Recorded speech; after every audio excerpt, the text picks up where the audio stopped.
ഇന്ത്യയെ സ്നേഹിക്കുന്ന ഓരോ പൗരനും ഇത് അഭിമാനത്തിന്റെ നിമിഷങ്ങളാണ്, പോരാട്ടത്തിന്റെ വിജയമാണ്.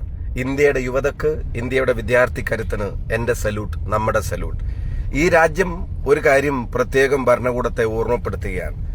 അധികാരത്തിലിരിക്കുന്നവരുടെ ശക്തിയേക്കാൾ വലുതാണ് ജനങ്ങളുടെ ശക്തി എന്ന് മറന്നുപോയവരെ ജനം അത് ഓർമ്മപ്പെടുത്തിയിരിക്കുന്നു. യുവത അത് ഓർമ്മപ്പെടുത്തിയിരിക്കുന്നു. വിദ്യാർത്ഥികൾ അത് ഓർമ്മപ്പെടുത്തിയിരിക്കുന്നു.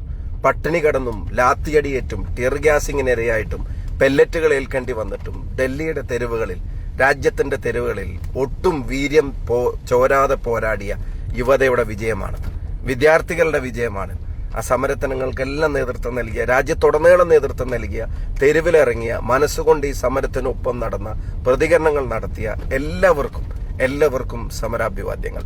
ഒപ്പം ഇന്ത്യയുടെ യുവതയെ, രാജ്യത്തിന്റെ വിദ്യാർത്ഥി ശക്തിയെ അധികാരത്തിന്റെ ഹുങ്ക് ഉപയോഗിച്ച് തെരുവിൽ തല്ലി തോൽപ്പിക്കാൻ തീരുമാനിച്ച ഒരു ഭരണകൂടത്തോട് ഈ നാട്ടിൽ ആ ചെറുപ്പക്കാരെ അതിക്രൂരമായി മർദ്ദിച്ച് അവരുടെ പോരാട്ടങ്ങൾക്ക് അവസാനം കുറിച്ചിട്ട് വിദ്യാർത്ഥികളെക്കാളും പ്രധാനമാണ് എന്ന് കരുതിയ പ്രധാനമന്ത്രിക്ക് സ്വന്തം നിലപാട് തിരുത്തേണ്ടി വന്നതിന്റെ പിന്നിൽ പാറ പോലെ ഉറച്ച നിലപാടുകളുമായി വിദ്യാർത്ഥിക്കൊപ്പം നിന്ന ഇന്ത്യയുടെ പ്രധാനമന്ത്രിയുടെ വസതിയുടെ മുമ്പിൽ നിന്ന് ഈ യുവതയ്ക്ക് വേണ്ടിയുള്ള പോരാട്ടത്തിൽ നിന്ന് ഒരു ഇഞ്ച് പുറകോട്ട് പോകില്ലെന്ന് പറഞ്ഞ പ്രിയപ്പെട്ട രാഹുൽ ഗാന്ധിയുടെ നേതൃത്വത്തിലുള്ള പ്രതിപക്ഷ പ്രസ്ഥാനങ്ങൾക്ക്, പ്രിയപ്പെട്ട ജനപ്രതിനിധികൾക്ക്, പൊതുപ്രവർത്തകർക്ക്, മാധ്യമപ്രവർത്തകർ, ഈ സമരത്തിനൊപ്പം നടന്നവർക്ക് എല്ലാവർക്കും സമരാഭിവാദ്യങ്ങൾ.